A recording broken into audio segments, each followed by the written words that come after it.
Isn't it crazy that just in the span of a few generations, humanity was able to go from this to this, and from this to this, and even from this to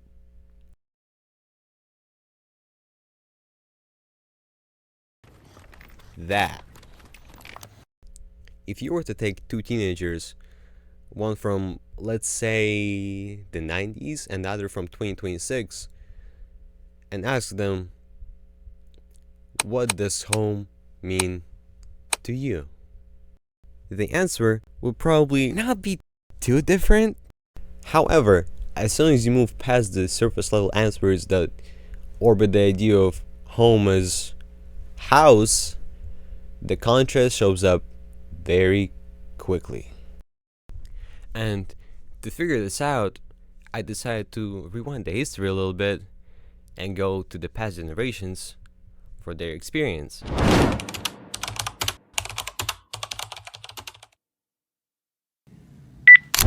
Wow, that is quite the philosophical question. No, I don't think I do.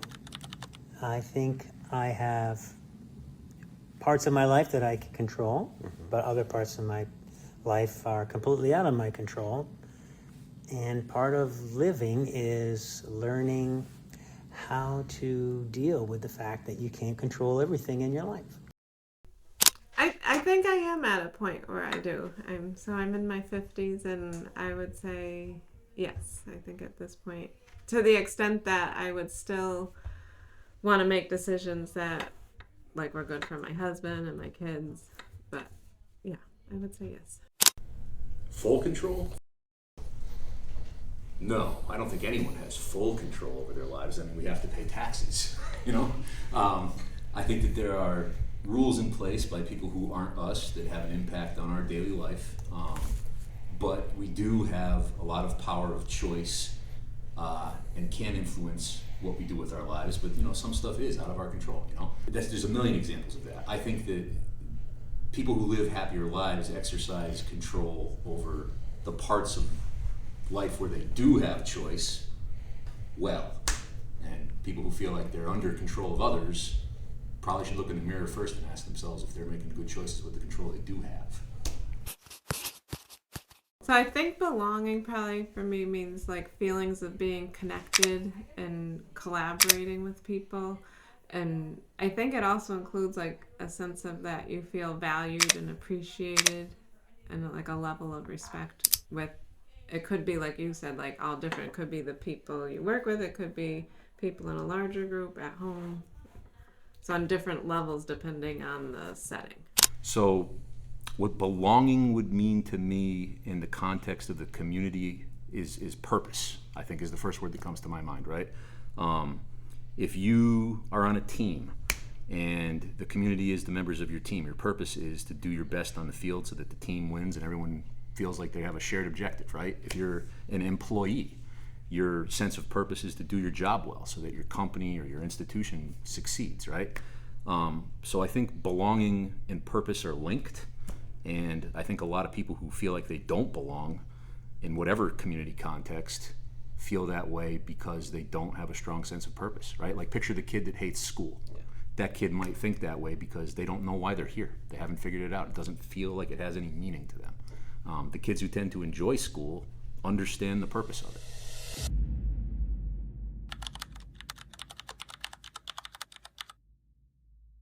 Absolutely, yeah, that's sure have. But it takes different stages and the different times of life that I'm in. Like, for instance, I really enjoyed being a dad. When my children were born, there was a definite sense of belonging there. You know, you spent a lot of time working with your children, staying with your children, doing everything with them. And you were sort of like the superhero of the family in that respect. You know, the kids looked up to you and that sort of thing. And as time changes, that sense of belonging changes. For instance, the people I work with here at the high school, I feel they're my extended family. Like, All right, here we go. Mr. Beigel is sort of like my older, wiser brother, even though he's younger than I am. And that's part of belonging too, is finding people that can help you grow as you help them grow.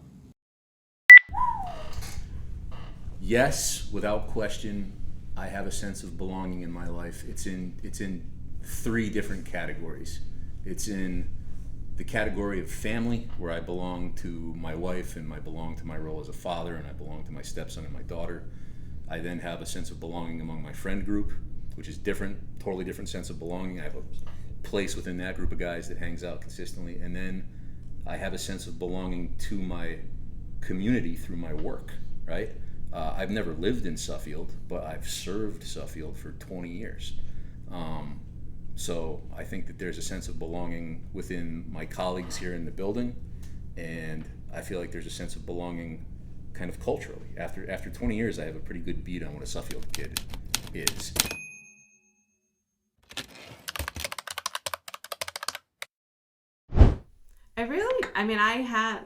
I've had like a good life and like a relatively, not easy. I don't know that anybody has an easy life, but like I've had a pretty traditional and so I guess maybe it's now like I'm not good at forgiveness and I'm very stubborn. And so I guess it could be if I could go back somewhere and like learn how to like shift that, but I don't know if I know what point it would be. I don't have very many regrets. I have some, everybody does, right? Like in an honest way, but I don't know. I don't think I would want to go back and change anything, because I also think like everything happens in a way, and even if it's not positive things or good things, it shapes who you are and where you get to, and I don't know, I feel like we have to focus on moving forward. Wow, that is, yes, there have been several moments in my life, and I'm going to go back to being a dad. I loved when my kids were little. Absolutely loved it. I loved coming home from work or picking them up and just doing stuff with them, because in that respect, that moment in time, I was, and I know this is self-centered, I was the big deal. Do you know what I mean? I was the guy. Everybody, I would sit on the couch and my kids would pile on me, and they wouldn't like jump on me, but they'd just come and rest against me because they wanted to be with me. And that gave me a really self-satisfying sense of belonging. As my kids got older and they started moving away with their friends, there was a lesson there that I had to learn, that it's okay to let go. And that's one of the hardest things that I've had to learn in my life, is there are times when you don't want to let go, but you have to.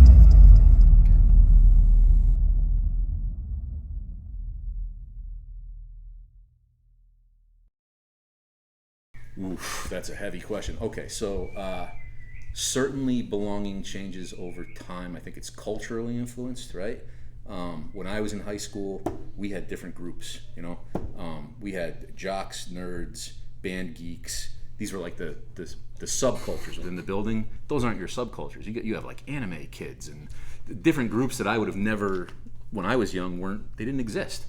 So of course belonging is going to change with culture and time. I think your generation certainly thinks of it differently than mine. I'll go on camera saying this. I don't envy you guys your youth. I think you have a hell of a lot more challenges than my generation had when we were young. No one was telling us that the climate's going to kill us. No one was telling us that AI was going to make it so that we don't have work in the future. That stuff didn't happen to us. But your poor generation, you're constantly told by the adults, like, watch out for this, watch out for that. Well, there's more threats for you, right? And another piece of belonging, you have to live 2 lives, right? You have your digital life. You have to cultivate your digital life, and then you have your real life. I didn't have to do any of that crap, right? I was just allowed to be in the moment. So you have to belong to your social media feed. You have to belong to your real life existence. It's different. It's definitely different. And here, I didn't really want to interfere at all.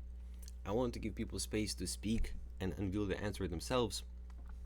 I really hope that the memories of the past will be able to give me an answer for what belonging is now. But I quickly realized that the only way to really get the full answer is to ask the people who are looking for belonging right this second.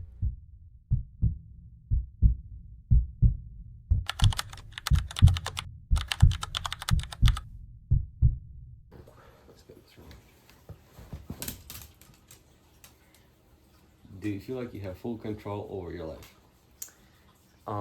Right now, not exactly, just because I still live with my mom. I'm 17 and I'm not a full adult yet, so I don't like have exact adult control over my life, but I do have a good relationship with my mom, to have a good amount of control over what I do. Yeah. What does belonging mean to you in your life? Belonging? Yeah, belonging. Belonging. Something that I worked for, and something that I've achieved in some way. Like, I belong. No, like the relationship. Me? Yeah. Yeah, I have a best friend. No. I wouldn't say I have like a singular one, but I don't have like one best friend. I have like a big group. yeah. Yes. I do have a best friend. Yes, I do. I met him through another friend. Al moved to here in like 8th grade, and I don't know. He was like a chill guy, and I just like got along with him. Like chilling with them, and then like eventually just like hanging out with them like one-on-one. In daycare. It's actually a funny story. We met at this youth group that I had been going with my friend, and then I met her there. I met through lacrosse when I was younger. I'm probably paying for like 3. Really, I'm not paying for none because it's like always a family thing. None. Oh, no, I don't have any. Just one. Oh, how many do you say? I don't know, actually. I think I'm paying for probably like 2 or 3. As time has passed, there's been so much more technological advancements, moral advancements. People have changed in much more knowledgeable and sophisticated ways that I think there's a lot more that you need to do to belong a part of a group in society. Or just like in general, there's a lot more that you need to prove to belong. Couldn't tell you. Probably like 5 hours. 5 hours. 5 hours. I think 2.5 hours. 3 hours. 6 hours on a bad day. 15 hours. I want to say 3 hours. Like 4 hours. I would like it to be a little less. Oh yeah. It could be a lot less. I could be a lot more productive for my time. I understand that. I just kind of get into the like the gambling system of seeing another video that might be better than the last one. So Yeah, I feel like I don't spend that much time. Yeah. I'm satisfied with the 3 hours of screen time. I think that's a good time. yeah. In person. Need the in-person interactions to really know someone. I think I connect more quickly with people online, but longer and like more structural connections with people in person. I think definitely in person. In person. I feel like I used to be able to connect with people online, but like as I've grown up, like I've preferred like more of my in-person like, friends. Stop stressing about shit. Stop worrying about what people think about you. Stop worrying about what happened before, because if you keep worrying about what happened before, you're not going to get through now. You know, you're going to tell yourself, oh, well, that sucks. I can't believe that happened then. I wish I could go back in time to fix that. That's what built you up to be who you are now. And if you didn't have what happened then, you wouldn't be who you are now. You wouldn't know the knowledge to be who you are now.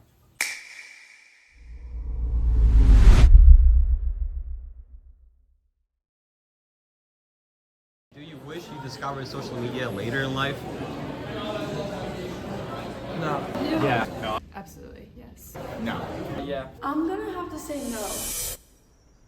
And very clearly, we can see a sort of polarization occurring in younger people.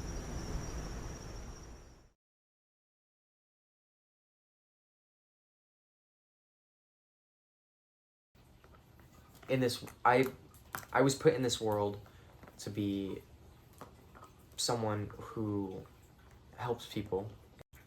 Is just a good, like, I want to be that person, that good person. I want to be that pivotal point in somebody's life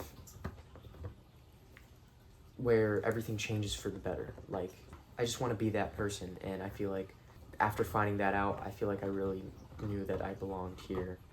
I think it probably was in college when I changed my major.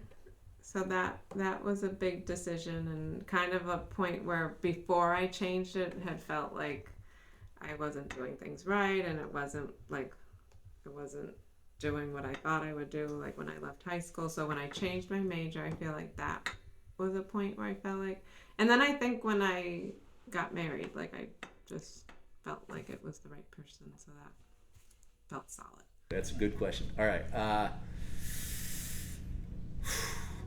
Well,